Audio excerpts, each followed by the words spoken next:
Explaining anxiety to the people we love is a delicate journey, often fraught with misunderstandings and frustrations. The intention of this material is to offer a practical and empathetic guide for navigating this complex conversation, focusing on how to communicate what's going on in your mind and body clearly and effectively, so that those you care most about can understand and offer the necessary support.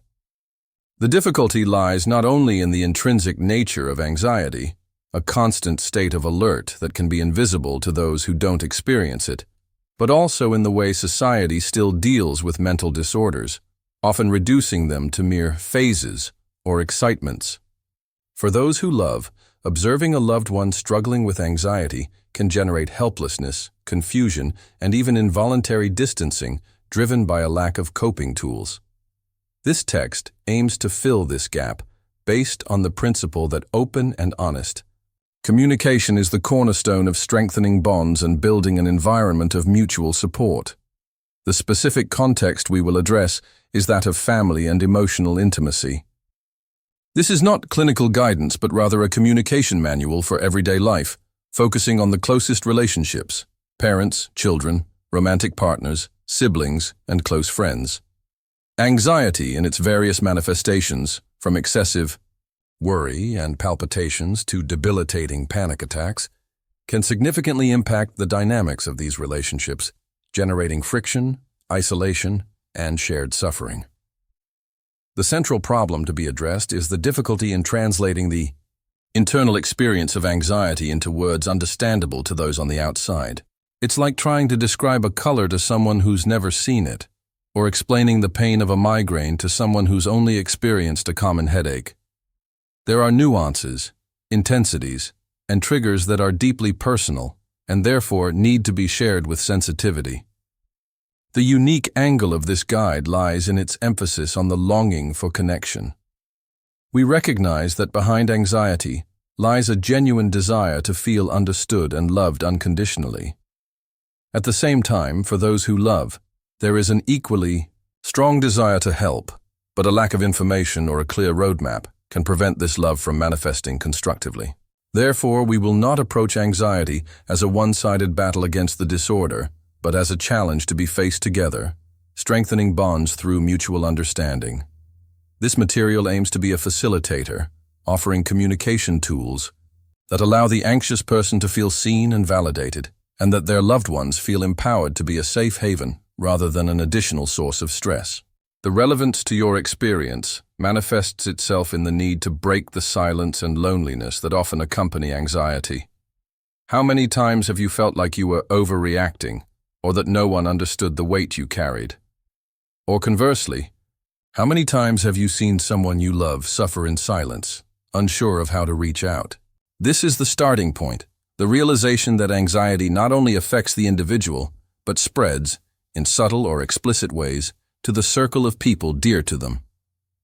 The journey we propose here is one of self-discovery for those experiencing anxiety and of learning and empathy for those they love, building bridges of understanding where walls of incomprehension once stood.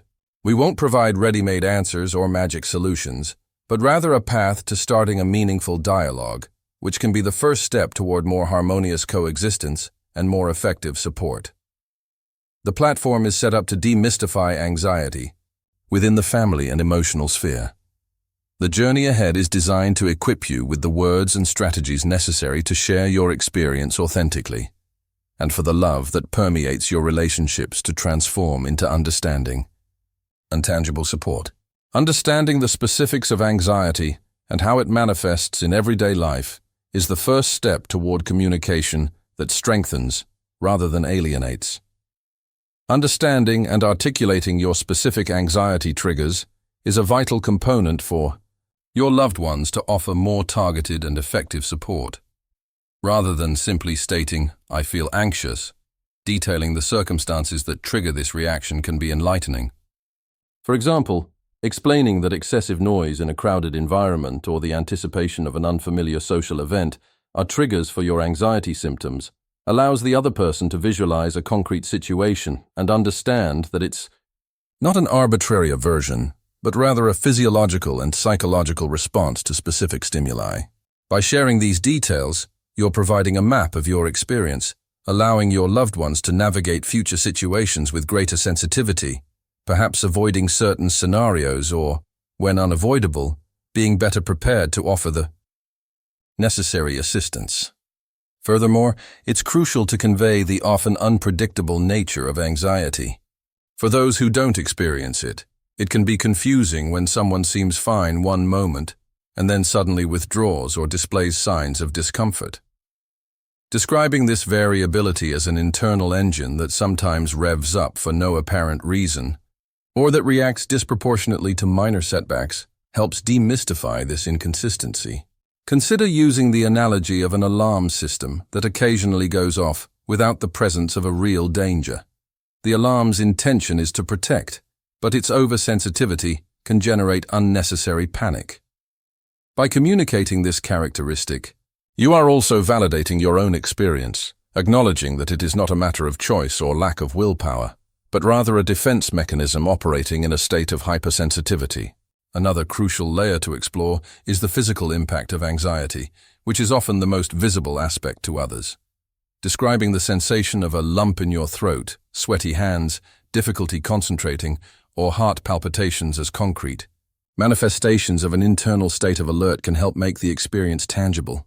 Explain that while you may appear physically fine on the outside, inside your body is interpreting danger signals, even if they don't exist. This clarity about bodily symptoms can help your loved ones recognize the signs in times of crisis and understand that you're not just overthinking, but rather experiencing real physical discomfort. Furthermore, it's beneficial to share how anxiety affects your daily decisions and behaviors. Depending on its intensity, anxiety can lead to postponing tasks, avoiding social situations, or having difficulty making even the simplest decisions. Communicating that these choices aren't a reflection of laziness or disinterest, but rather a self-preservation strategy in the face of the imminent discomfort the situation could generate, is essential. For example, explaining that declining an invitation to an event is a way to manage energy and avoid overload that could lead to days of exhaustion later offers a new perspective. This transparency allows your loved ones to understand that their actions are, more often than not, adaptive reactions to an internal challenge, rather than personal distancing or a lack of appreciation. Finally, when addressing the need for space or a specific type of support at certain times, be clear and direct. Instead of waiting for them to guess what you need, suggest concrete actions. It could be something like, "Right now, I just need someone to sit quietly with me," or, "It would be really helpful if you could distract me with a story." This direct communication eliminates ambiguity and empowers your loved ones to offer help in a way that is truly comforting to you. By providing these guidelines, you are not imposing, but rather guiding love and good intentions in productive directions, building a more resilient and understanding support system. Weaving together the conceptual threads explored thus far, a panorama emerges of the intricate dance between the inner world of anxiety and the dynamics of emotional bonds. The journey we've taken has allowed us to glimpse how communication, when imbued with clarity and empathy, can serve not only as a link, but also as a true balm, capable of dispelling the veils of misunderstanding that sometimes interpose between loving hearts. The sensitivity in translating the unspeakable, in giving form to the ethereal sensations that emanate from anxiety, reveals itself to be an act of profound love and courage, both for the one expressing and for the one receiving it. As we ponder the complexity of this interaction, we realize that the act of sharing the experience of anxiety transcends the mere verbalization of a state. It involves building bridges together, where every word spoken and every gesture understood becomes essential building blocks in the construction of a safe haven. The articulation of these experiences, far from being a burden, is an invitation to intimacy, a strengthening of the foundations that sustain the most precious relationships, transforming them into spaces of resilience and mutual acceptance. Reflecting on this journey, the strength that lies in shared vulnerability becomes palpable. The way the nuances of internal discomfort are transposed into understandable dialogue reveals a smoother path for navigating often turbulent waters. Clarity about triggers and the multifaceted nature of the anxious response, when skillfully communicated, not only informs but also disarms potential judgments, opening space for genuine compassion and effective support, like a beacon guiding in the darkness. In this confluence of ideas, we envision a horizon where anxiety, though present, no longer dictates the rules of interaction. The ability to articulate the needs and particularities of feelings, without slipping into generalizations or vagueness, empowers those we love to become active and conscious partners on the journey, strengthening the relational fabric with each step. The essence lies in cultivating mutual understanding, where the other's perception becomes a mirror that reflects not the fragility, but the strength inherent in human connection.